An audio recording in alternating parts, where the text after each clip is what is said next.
Good morning students. और बच्चों, आज हम लीनियर प्रोग्रामिंग के आगे के क्वेश्चंस करने वाले हैं। और अभी हमने यहाँ पर एक बहुत अच्छा सा क्वेश्चन आपके लिए लिया है जो सीबीएसई में 2012 में पूछा गया है और एनसीईआरटी क्वेश्चन है। क्वेश्चन इज वेरी इंपॉर्टेंट और question is a manufacturer produce nut and bolt. एक कोई मैन्युफैक्चरर है और मान लीजिए वो आप ही हैं। ओके, आपने नट एंड बोल्ट प्रोड्यूस करने की एक फैक्ट्री लगाई है और उसकी कंडीशन क्या है? It take 1 hours of work on machine A. और आपने दो मशीन लगा रखी हैं, ए और बी। ओके, दो मशीन लगाई हैं, उस पर आपके नट्स और बोल्ट प्रोड्यूस हो रहे हैं उन दो मशीन के ऊपर। क्वेश्चन को बहुत अच्छे से आपको एनालाइज करना है, पढ़ना है, और अगर आप ये काम अच्छे से कर लेते हैं देन क्वेश्चन करना आपके लिए बहुत आसान होता है। हाँ, तो it takes 1 hour of work on machine A. और ये मशीन ए पर कितना टाइम ले रहा है? 1 hour. And 3 hours on machine B to produce a packet of nut. 1 packet nut को अगर हमें प्रोड्यूस करना है तो उसके लिए मशीन ए पर 1 आवर और मशीन बी पर 3 आवर्स लगते हैं। Next condition, it take 3 hours on machine A and 1 hour on machine B to produce a packet of bolt. और एक पैकेट बोल्ट को प्रोड्यूस करने के लिए ए मशीन पर 1 आवर और ए मशीन पर 3 आवर्स और बी मशीन पर 1 आवर का टाइम लगता है। ओके, अब देखिए आगे। He earns a profit of ₹17.50 पर पैकेट ऑन नट। उसको नट पर एक पैकेट पे जो प्रॉफिट हो रहा है वो 17.50 का हो रहा है रुपीज। एंड ₹7 पर पैकेट ऑन बोल्ट। और बोल्ट के पर पैकेट पर उसको 7 रुपीज का प्रॉफिट हो रहा है। Then how many packets of each should be produced each day so as to maximize his profit? तो हमें कितने पैकेट पर डे प्रोड्यूस करने होंगे नट्स और बोल्ट के कि हमें मैक्सिमम प्रॉफिट हो। और एक कंडीशन साथ में है, if he operate his machine for utmost 12 hours. और जबकि वो अपनी मशीनों का जो यूज है वो ज़्यादा से ज़्यादा 12 आवर्स कर सकता है।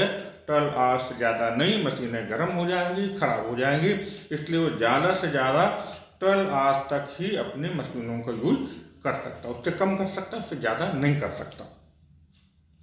तो अब हम बच्चों यहाँ पर एक मैथमेटिकल मॉडल डेवलप करेंगे, एलपीपी फॉर्मुलेट करेंगे और देखते हैं कि इसको किस तरीके से करें। तो यहाँ पर क्वेश्चन है how much packet each should be produce. तो हम यहाँ पर नट और बोल्ट की बात कर रहे हैं, तो हम बोलेंगे let the manufacturer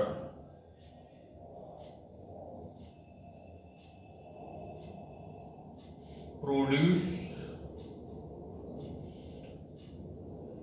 X packet of nut.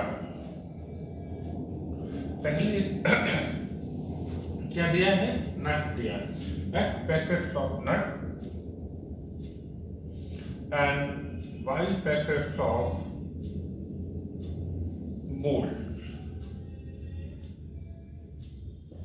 Okay, चलिए तो अब हम इन इक्वेशन फॉर्मुलेट करते हैं कि किस तरीके से। वो कह रहा था कि it take 1 hour work on machine A. Machine A पर 1 आवर लेता है, किसके लिए? नट के लिए। और मशीन ए पर, पहले ए मशीन के लिए बात करेंगे, और 3 आवर्स लेता है बोल्ट के लिए। तो हम एक्स पैकेट नट के प्रोड्यूस कर रहे हैं, तो ये आपका हो जाएगा 1 into x मतलब x plus and machine B पर कितने आवर्स प्रोड्यूस करने के लिए ले रहे हैं हम? 3 आवर्स। तो ये हो जाएगा 3 और बोल्ट के हम इसके बोल्ट के कितने पैकेट हम प्रोड्यूस कर रहे हैं? 22। और हम यहाँ पर कितने आवर्स तक मशीन का यूज कर सकते हैं? Utmost 12 hours. तो यहाँ पर लेस देन और इक्वल टू 12। ये हो गई एक इक्वेशन। दूसरी इनइक्वेशन के लिए हम बात करें तो 3 hours on machine B to produce a packet of nut, और उसके बाद 1 hour ऑन मशीन बी। तो इसके लिए हम लिखते हैं यहाँ 3x + 1y का मतलब y इज लेस देन और इक्वल टू 12। तो यहाँ पर हमने दो इनइक्वेशन या हम कहें दो कांस्टेंट डेवलप कर लिए। इसके बाद हम यहाँ पर बात करें प्रॉफिट फंक्शन की, लेकिन उसके पहले भी हम जो नॉन नेगेटिव कांस्टेंट की बात करते हैं, x इज ग्रेटर और equal to 0 and y is greater और इक्वल टू 0, वो यहाँ पर जब भी इस तरीके का LPP हम जनरेट कर रहे होते हैं तो ये यहाँ पर लिखते हैं। तो ये हो जाएगा x इज ग्रेटर और equal to 0 and y is greater और इक्वल टू 0। ये 1, ये 2 और ये 3 मान लें। चलिए अब हम प्रॉफिट फंक्शन या ऑब्जेक्टिव फंक्शन की बात करें, उसको हमें मैक्सिमाइज करना है। तो मैक्सिमाइज P प्रॉफिट फंक्शन यहाँ पर होगा कि हमें जो नट के पैकेट पर कितने रुपीज का फायदा हो रहा है, प्रॉफिट हो रहा है 17.50 पर पैकेट, और ऐसे हम कितने पैकेट प्रोड्यूस कर रहे हैं x, तो टोटल प्रॉफिट हमारा कितना हो जाएगा 17.50 इंटू x। और 1 पैकेट बोल्ट पर हमें कितना प्रॉफिट है 7 रुपीज का, और बोल्ट से हम कितने पैकेट प्रोड्यूस कर रहे हैं y, तो ये आपका हो जाएगा 7y। ये हमारा हुआ ऑब्जेक्टिव फंक्शन या प्रॉफिट फंक्शन। तो इस तरीके से बच्चों हमने यहाँ पर एक मैथमेटिकल मॉडल तैयार कर लिया है, या हम दूसरी लैंग्वेज में कहें कि हमने LPP जनरेट कर लिया है, फॉर्मुलेट कर लिया है, और अब इसके बेस पर हम ग्राफ बनाएंगे और ग्राफ बना के देखेंगे कि मैक्सिमम प्रॉफिट के लिए हमें कितने पैकेट नट और कितने पैकेट बोल्ट प्रोड्यूस करने हैं पर डे। चलिए बच्चों, हमने यहाँ पर फॉर्मुलेटेड LPP हमने ऊपर लिख लिया है, यही का यही नोट डाउन करके। और ये आपका फॉर्मुलेटेड, कभी कभी वो सिर्फ फॉर्मुलेटेड LPP ही पूछ ले अगर, तो हम इतना कर दें, और नहीं तो ये पूरा एक पार्ट होता है क्वेश्चन का, आपको क्वेश्चन करके और ये इक्वेशन बनाने होते हैं, कांस्टेंट कहलाते हैं, और ऑब्जेक्टिव फंक्शन होता है। चलिए हम तैयारी करें ग्राफ बनाने की। तो यहाँ पर अगर हम ग्राफ बनाएं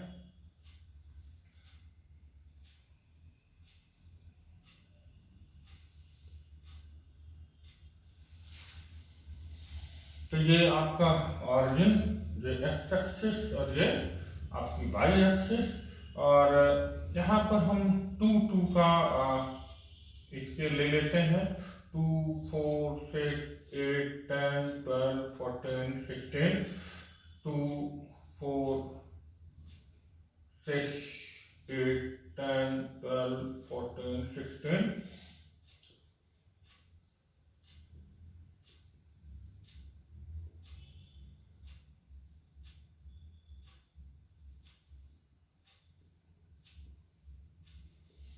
अब देखते हैं, जहाँ पर दोनों एक्सिस कट करती हैं वो तो ऑरिजिन होता है, आपको पहले से ही पता है।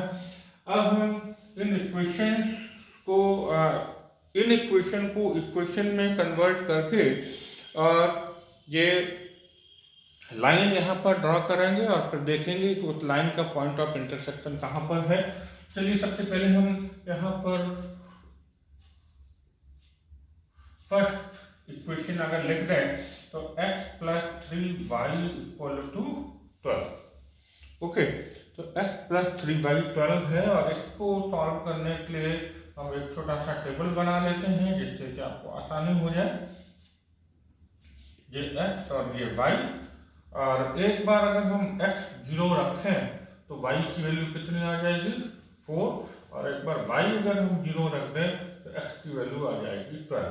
तो ये पॉइंट हम यहाँ पर मार्क कर लेते हैं ग्राफ पेपर के ऊपर। ये ग्राफ पेपर पे आपको बनाना है। तो x 0 then y 4, x axis पर x 0 होता है और ये y 4, और तो ये पॉइंट आपका हो जाएगा कितना 0 4, और दूसरा अगर हम वाई एक्स एक्सिस पे बात करें तो F12 and Y0, F12 and Y0 ये पॉइंट मिलेगा। और इस दोनों पॉइंट से जाने वाली लाइन अगर हम ड्रॉ करें, ये कुछ इस तरीके से ये आपकी बन जाएगी। और ये हमने लाइन बना ली है F+3Y = 12। चलिए अब हम ये भी देख लें कि इसका हाफ प्लेन किधर लाई कर रहा होगा, ऑरिजिन की तरफ या टुवर्ड्स या उसके अपोजिट में। तो ये ऑरिजिन को हम इस इक्वेशन में 0 0 में रख के देख लेते हैं। तो फ्रॉम इक्वेशन 1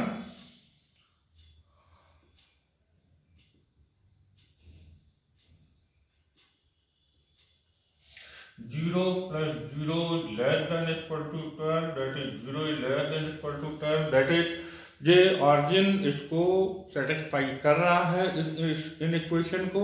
इसका मतलब जो हाफ प्लेन है वो ऑरिजिन के टुवर्ड या ऑरिजिन की तरफ ही होगा। यहाँ लिख दें therefore half plane lies towards origin. इसका मतलब ये हुआ। अच्छा, दूसरा ये कांस्टेंट जो है इनका सिर्फ और सिर्फ क्या मतलब होता है, x is greater equal to 0, y is greater equal to 0। इसका मतलब जो हमें फिजिबल रीजन मिलने वाला है, सॉल्यूशन मिलने वाला है प्रॉब्लम का, वो फर्स्ट क्वाड्रेंट में होगा। तो ये हम फर्स्ट क्वाड्रेंट की ही बात करते हैं यहाँ पे। टुवर्ड्स ऑरिजिन, ये पूरा का पूरा जो एरिया है वो आपका शेडेड एरिया में भी आ जाएगा। और हमने यहाँ पे एक राइट टिक मार्क कर लिया। चलिए हम दूसरी इक्वेशन लेके दूसरी लाइन यहाँ पे देखते हैं। और ये 3x + y = 12 है। यहाँ पर भी एक छोटा सा टेबल बना लें फटाफट। ये x और ये y, एक बार हम x0 रखेंगे तो y12 आ जाएगा, और एक बार y0 रखेंगे तो x4 आ जाएगा। तो अभी अगर हम इसको मार्क करें यहाँ पर ग्राफ के ऊपर, तो x0 then y12, मतलब ये y एक्सिस पर पॉइंट आएगा x0 then y12, और x एक्सिस पे जो पॉइंट है वो 4 0 है, x4 then y0, तो ये आपका 4 0। तो इसका मतलब बच्चों की ये एक लाइन आपकी इन दो पॉइंट से होके जाएगी।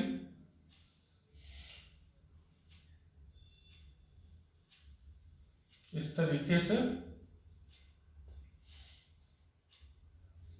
और ये लाइन आपकी है 3x + y, 3x + y = 12। अब इसका देखते हैं हाफ प्लेन किधर लाई करेगा, ऑरिजिन की तरफ या ऑरिजिन के दूसरी तरफ। अगेन हम इन इक्वेशन 2 में पुट करके देखते हैं ऑरिजिन के पॉइंट 0 0। तो फ्रॉम इन इक्वेशन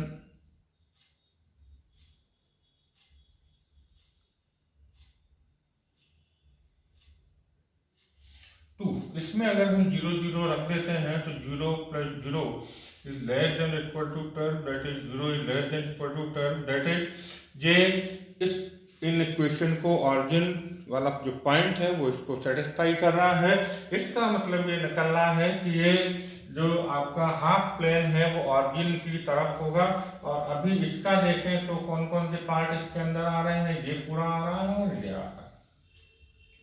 इसमें अगर हम एक टिक कर दें तो डबल टिक ये वाला जो पार्ट होता है ये आपका फिजिबल रीजन कहलाएगा। तो यहाँ पर भी हम लिख देते हैं therefore half plane is lies, half plane lies towards origin.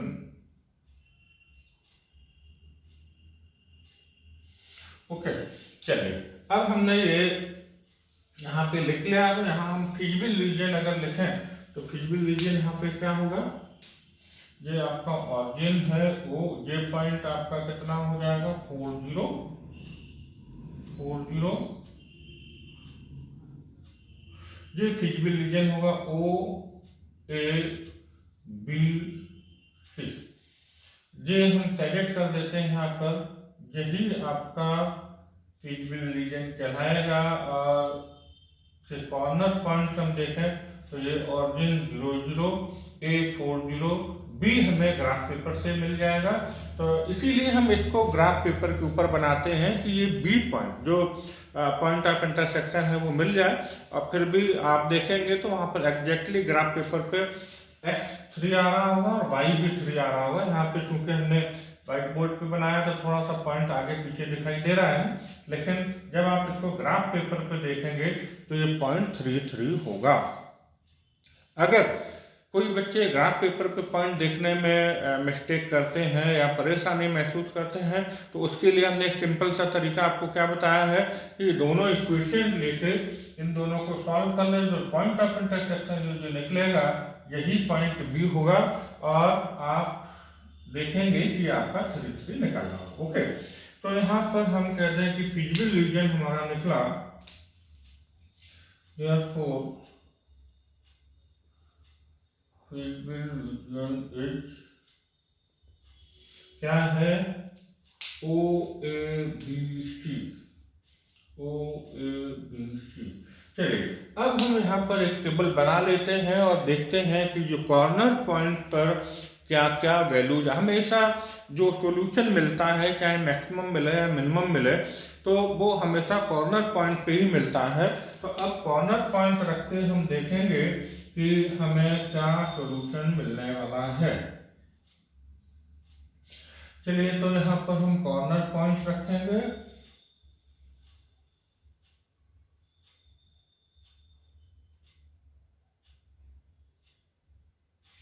Corner point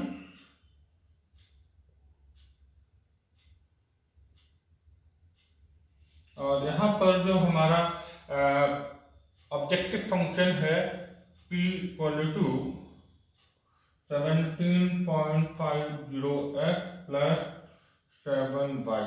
तो ऑब्जेक्टिव फंक्शन ये हो गया। अब हमारे पास जो कॉर्नर पॉइंट है वो है एक O00, दूसरा है A40, तीसरा है B33 और चौथा है C04। ये पॉइंट रख के हम देखते हैं कि इन कॉर्नर पॉइंट पर हमें क्या वैल्यूज मिल रही हैं। तो जब 0 0 की बात करें तो हमने कुछ किए ही नहीं है, ना नेट प्रोड्यूस किए हैं ना बोल्ड प्रोड्यूस किए हैं। तो डेफिनेटली हमें जो 0 0 यहाँ रखेंगे, जो प्रॉफिट जो होने वाला है वो 0 ही होने वाला है। और जब हम कहें कि 4 packets of nut and 0 packets of bolt अगर हम प्रोड्यूस करें तो उस केस में जो प्रॉफिट होगा वो यहाँ रखें। तो 17.50 इंटू 4 और ये तो 0 ही हो जाना, तो ये आपका आ जाएगा 70 रुपीज का। तो टोटल आपका 70 रुपीज सॉल्व कर सकते हैं आप रफ में और वो वैल्यू यहाँ पे रख सकते हैं। जब हम 3 के लिए बात कर रहे हैं, 3 packets of nut and 3 packets of bolt, तो यहाँ पर 17.50 इंटू 3 और प्लस 7 इंटू 3।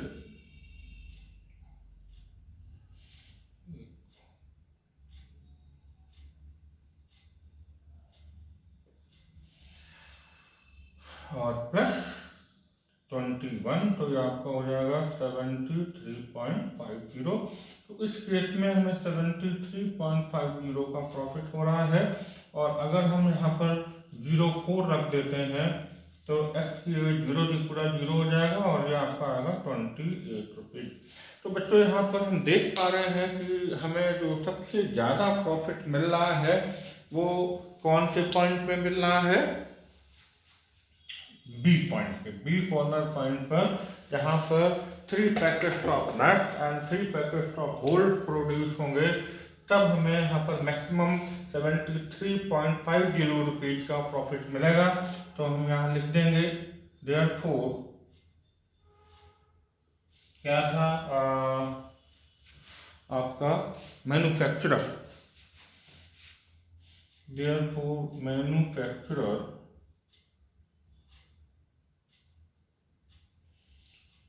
would produce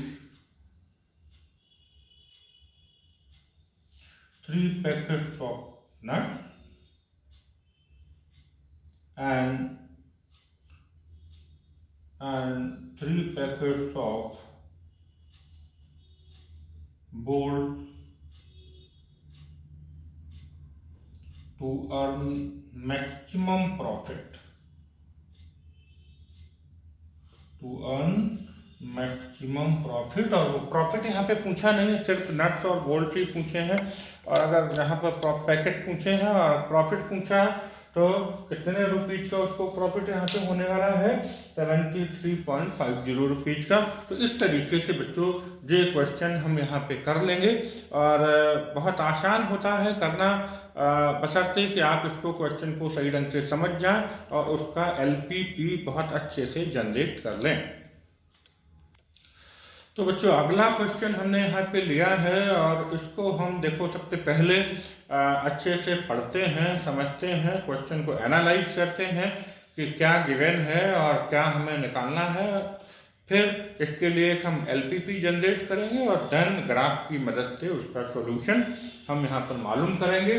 तो यहाँ पर एक फ्रूट सेलर है, एक फ्रूट सेलर इन्वेस्ट ₹500, उसके पास 500 रुपीज इन्वेस्ट करने के लिए है, बड़ा छोटे पैमाने पर वो स्टार्ट करना चाह रहा है अपनी दुकान, ठीक है। तो 500 रुपीज इन्वेस्ट करेगा और केवल वो 2 तरीके के फ्रूट अपनी शॉप पे रखेगा और वो है मैंगोज एंड ग्रेप्स, बस।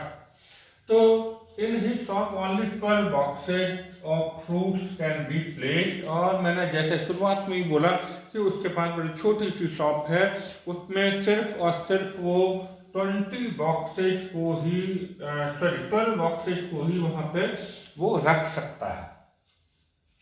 इसके बाद a box of mangoes cost ₹50। जब वो मार्केट से मैंगोज एंड ग्रेप लेने जा रहा है तो उसको मैंगो का एक बॉक्स 50 रुपीज का पड़ रहा है और ग्रेप्स का जो है पर बॉक्स की जो कॉस्ट है वो है ₹25। Okay, he can earn A profit of ₹10 पर बॉक्स ऑन मैंगो। और जब वो सेल करता है बॉक्स को तो उसको मैंगो का अगर वो बॉक्स सेल करता है पूरा का पूरा तो उसको उस पर 10 रुपीज का प्रॉफिट है। और अगर ग्रेप्स का वो बॉक्स सेल कर लेता है तो उस पर उसको 6 रुपीज का प्रॉफिट हो रहा है। हम ये मान लेते हैं कि उसने जितने फ्रूट्स खरीदे हैं वो सारे के सारे उसने बेच लिए, तो क्या होगा, he can sell all the boxes of the fruits. वही बात मैंने बोली, and find by linear programming how many boxes of mangoes and grapes he should buy in order to earn maximum profit. तो हमें ये बताना है एलपीपी मॉडल से कि उस फ्रूट सेलर को मैक्सिमम प्रॉफिट गेन करने के लिए given limitations in given constant वो कितने बॉक्सेज मैंगोज के और कितने बॉक्सेज ग्रेप्स के लेके आए कि उसको मैक्सिमम प्रॉफिट हो। तो चलिए बच्चों, सबसे पहले हम यहाँ पे एलपीपी फॉर्मुलेट करते हैं, एक मैथमेटिकल मॉडल डेवलप करते हैं। तो सबसे पहले हम सपोज कर लें कि let fruit seller should buy F boxes of mangoes and Y boxes of grapes for maximum profit। Okay, चलिए तो अब हम यहाँ पर कांस्टेंट देखें कि क्या क्या कांस्टेंट यहाँ पर बन पाएंगे इसको सॉल्व करने के लिए। तो सबसे पहले यहाँ देखें तो उसके पास इन्वेस्ट करने के लिए कितना पैसा है, उसको इन्वेस्ट करने के लिए उसके पास ओनली 500 रुपीज है और हमें मैक्सिमम प्रॉफिट की बात करनी है। तो यहाँ पर अगर हम ऑब्जेक्टिव फंक्शन सबसे पहले चलिए हम देख लें, तो ऑब्जेक्टिव फंक्शन जेड क्या बनेगा, मैक्सिमाइज करना है ऑब्जेक्टिव फंक्शन को, उसके जेड से डिनोट करते हैं। और ये प्रॉफिट की बात होगी तो 10 रुपीज पर बॉक्स में उसको प्रॉफिट मिल रहा है। मैंगोज में कितने एक्स बॉक्स, तो ये 10x हो जाएगा आपके पास 10x। और ग्रेप पर उसको 6 रुपीज पर बॉक्स का प्रॉफिट है और ऐसे हमने कितने 22 बॉक्स लिए हैं तो ये आपके हो जाएंगे 6/22। इस तरीके से हमने बच्चों ये आपका प्रॉफिट फंक्शन बना लिया है। और इसके बाद अगर हम कॉन्स्टेंट्स की बात करें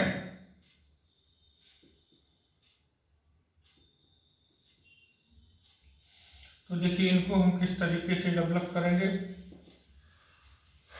यहाँ पर टोटल वो अपने शॉप पर कितने बॉक्सेज रख सकता है, ओनली 12 बॉक्सेज।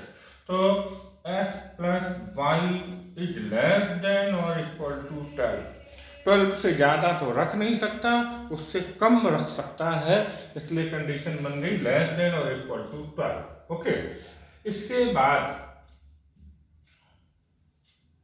हमें यहाँ देखना है कि दूसरा कि जब वो मैंगो और ग्रेप लेने जाता है तो उस केस में उसको एक बॉक्स 12 बॉक्स वो लाता है, किसके 12 बॉक्स तो उसने रख लिए उसके total. A box of mangoes cost ₹50 end of grapes of ₹25। तो ₹50 का उसको मैंगो का बॉक्स है और मैंगोज बॉक्स हमने एक्स लिए हैं और उसको ग्रेप्स का बॉक्स पड़ रहा है ₹25 का, तो 25 और ये हमने वाई लिए हैं यहाँ पर। और हमारे पास टोटल जो इन्वेस्ट करने के लिए जो मनी है वो ₹500 की है। ₹500 से ज़्यादा तो हम इन्वेस्ट कर ही नहीं सकते, उससे कम ही कर सकते हैं। तो लेस देन इक्वल टू 500, यहाँ पर अगर हम 25 से डिवाइड कर दें तो आपका 2x plus y is less than equal to 20। And हम डेफिनेटली और ग्रेप्स और मैंगोज की जो बॉक्सेज लेंगे वो ग्रेटर देन 0 ही लेंगे। अगर हम कुछ परचेज करते हैं तो वो 0 से ऊपर होगा, कुछ नहीं करते हैं तो 0। तो डेफिनेटली ये दो कांस्टेंट अपने आप डेवलप हो जाते हैं, x is greater equal to 0 and y is greater equal to 0। तो ये बच्चों हमने यहाँ पर एक LPP जनरेट कर लिया है, फॉर्मुलेट कर लिया है और अब हम ग्राफ बना के इसका सोल्यूशन देखने वाले हैं। तो बच्चों जो हमने LPP निकाला था वो मैंने यहाँ पर एक साथ लिख लिया है पूरा, और अब हम ग्राफ बनाने की तैयारी करते हैं। तो देखते हैं कि किस तरीके से ये बनेगा। ये एक्स एक्सिस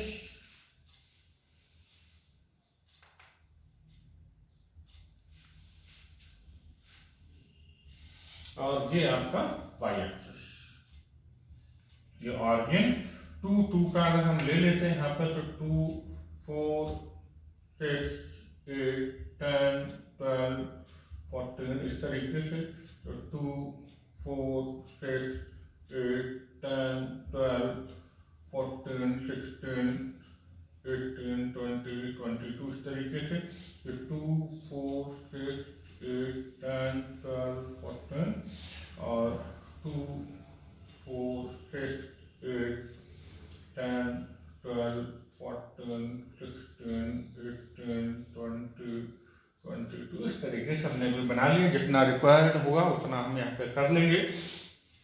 अब देखिए सबसे पहले हम यहाँ पर फर्स्ट इक्वेशन लें तो x plus y equal to 12। इन इक्वेशन की इक्वेशन बना के फिर हम इसको सॉल्व करें तो डेफिनेटली यहाँ पर हम एक छोटी सी फटाफट टेबल बना लेते हैं और देखते हैं कि किस तरीके से हम यहाँ पर ग्राफ प्लॉट करेंगे। पॉइंट लेके x 0 रखते हैं यहाँ पर तो y 12 आ जाएगा, और y अगर हम 0 रखते हैं तो x 12 आ जाएगा। और साथ साथ हम यहाँ चलिए पहले पॉइंट प्लॉट कर लेते हैं और ये लाइन ड्रॉ कर लेते हैं। तो आप देख रहे हैं x0 then y12, x0 then y12 और x12 देन y0। तो ये एक लाइन हमें यहाँ पर 12 0 0 12 से होती हुई मिल जाएगी, जाती हुई इस तरीके की लाइन। और ये है हम यहाँ पर इसका लिख देते हैं कि x plus y equal to 12 की लाइन है ये। Okay, x plus y equal to 12। और हम ये देखें कि इसका जो हाफ प्लेन है वो ऑरिजिन की तरफ है, ऑरिजिन के अपोजिट साइड में है। तो इसमें हम इन इक्वेशन 1 में 0 0 रख के देख लेते हैं। तो फ्रॉम इन इक्वेशन 1 यहाँ पर 0 0 अगर डाल दें इसमें x और y की जगह लेस देन इक्वल टू 12 तो 0 is less than equal to 12। Therefore half plane satisfy कर गया। तो हाफ प्लेन कहाँ होगा? Lies towards origin, lies towards origin. Origin की तरफ ही होगा, तो पूरा का पूरा ही जो आपका एरिया है वो नीचे की तरफ आएगा, ऑरिजिन की तरफ आएगा। ये शेडेड पोर्शन बनेगा। अब हम दूसरी इक्वेशन अगर यहाँ पे ले लें, 2x + y = 20, और यहाँ पर भी हम एक टेबल बना लेते हैं और देखते हैं कि x और y के क्या पॉइंट ले सकते हैं हम ग्राफ बनाने के लिए। तो x 0 देन y 20 और y 0 देन x 10। तो ये पॉइंट हम यहाँ पे ग्राफ पेपर पे इनको प्लॉट कर लें। 0 20, तो ये 0 20 आपका पॉइंट होगा, और 10 0 ये आपका पॉइंट होगा 10 0। और इन दोनों पॉइंट से जाने वाली लाइन की इक्वेशन हम यहाँ पे निकालें, ड्रॉ करें, तो ये कुछ इस तरीके से आएगी। तो ये आपकी 2x + y = 20 लाइन है। और अब ये देखते हैं कि इसका भी हाफ प्लेन किधर की तरफ होगा। तो यहाँ 0 0 इन इक्वेशन 2 में लिख दें। तो इन इक्वेशन 2 0 0 यहाँ पे डालेंगे, तो 0 + 0 ≤ 20, 0 ≤ 20, therefore half plane lies towards origin। तो ये भी हमारा ऑरिजिन की तरफ होगा, मतलब ये इस लाइन के नीचे का पूरा पोर्शन। तो ये पोर्शन और प्लस ये पोर्शन, तो ये स्ट्रेटेड पोर्शन हमारा ये कॉमन जो एरिया निकलता है यही फीजिबल रीजन होता है बच्चों। तो ये हमारा जो दोनों में कॉमन रीजन आएगा, कॉमन एरिया होगा, वही हमारा फीजिबल रीजन कहलाएगा। और इन्हीं के हम एक्सट्रीम पॉइंट लेके और फिर देखेंगे कि किस पॉइंट पे हमें मैक्सिमम प्रॉफिट मिलेगा। तो ये आपका ऑरिजिन O हो गया, इसके कोऑर्डिनेट 0 0 हैं। अगर हम इनको नेम कर दें A, B और C, तो ये आपके कॉर्नर पॉइंट, ये आपका हो जाएगा 10 0, और ये आपका है 0 12। ओके, और यहाँ अगर हम देखें तो जो B पॉइंट हमें ये ग्राफ पेपर से मिलने वाला है, और ये बच्चों आपका होगा 8 4, ये 8 और यहाँ पे 4। तो ये ग्राफ पेपर से आपको एग्जैक्ट मिल जाएगा। और नहीं तो अल्टरनेटिव मेथड हमने क्या बताया है कि दोनों इक्वेशन को आप सॉल्व कर लीजिएगा, तो जो पॉइंट ऑफ इंटरसेक्शन निकलेगा वो मिल जाएगा। तो आपके पास दोनों मेथड सॉल्व करने की जरूरत नहीं है, तो फालतू में लंबा क्यों करें। तो आपका हो जाएगा। तो यहाँ लिख दें देयरफॉर फीजिबल रीजन आपका क्या निकला है यहाँ पर,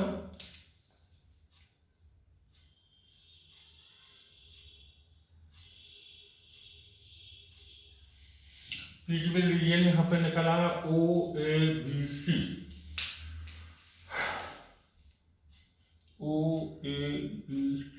और अब हम देखते हैं इसके कॉर्नर पॉइंट रखे और हम देखें कि किस पॉइंट पर हमें मैक्सिमम प्रॉफिट मिल रहा है। तो यहाँ लिख देंगे हम कॉर्नर पॉइंट, और हमारे पास जो प्रॉफिट फंक्शन है जिसको हम कहें ऑब्जेक्टिव फंक्शन है वो है z = 10x + 6y। और कॉर्नर पॉइंट अगर हम लिखें तो O 0 0 है, यहाँ पर A हमारे पास 10 0 है, B 8 4 है, और C 0 12 है। इस तरीके से कॉर्नर पॉइंट में यहाँ पे मिले हैं। इन पॉइंट का मतलब ये है कि 10 boxes, mango 0 grape, 8 mango 4 grape and 0 mango 12 grape, ये इनका मतलब है। और देखेंगे कि मैक्सिमम प्रॉफिट हमें कितने बॉक्सेज लेने पे मिलेगा। हमने कुछ ना खरीदा ना बेचा, तो हमारे पास प्रॉफिट यहाँ पर कितना आ जाएगा 0। जब हमने 10 बॉक्सेज मैंगोज के ले लिए हैं और ग्रेप्स हमने कुछ नहीं लिया, तो उस केस में हमें जो प्रॉफिट होगा वो 100 रुपीज़ का होगा। और जब हम 8 बॉक्सेज ग्रेप मैंगोज और 4 बॉक्सेज अगर हम ग्रेप लेते हैं तो ये हो जाएगा 80 + 24, तो 80 + 24 104 रुपीज़ का। उस केस में हमें प्रॉफिट होने वाला है। और अगर हम कोई मैंगोज के बॉक्स ना लेके सारे ग्रेप्स के ग्रेप्स ले लेते हैं, उस केज में हमें यहाँ पर प्रॉफिट होगा 72 रुपीज़ का। तो बच्चों आप देख पा रहे हैं कि हमें जो मैक्सिमम प्रॉफिट मिलने वाला है वो कहाँ मिलने वाला है, 84 पर ये मैक्सिमम प्रॉफिट मिलेगा 104 रुपीज़ का, जब हम 8 boxes of mangoes and 4 boxes of grapes लेंगे। तो देयरफॉर हम यहाँ लिखेंगे fruit seller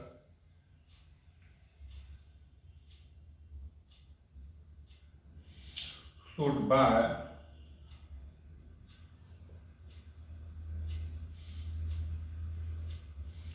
8 boxes of mangoes and 4 boxes of grapes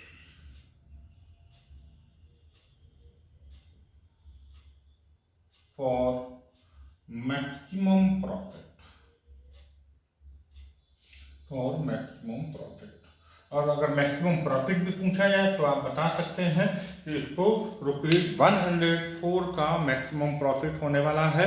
इस तरीके से बच्चों हमने यहाँ पर लीनियर प्रोग्रामिंग लगभग कंप्लीट कर लिया है चैप्टर, और अब आपको आपकी रिस्पॉन्सिबिलिटी बनती है कि आप बहुत सारे क्वेश्चन अपनी प्रैक्टिस बुक से करिएगा। जितनी ज़्यादा से ज़्यादा आप प्रैक्टिस कर लेंगे उतने क्वेश्चन आप आसानी से और आराम से कर पाएंगे, हड़बड़ाने की ज़रूरत नहीं है।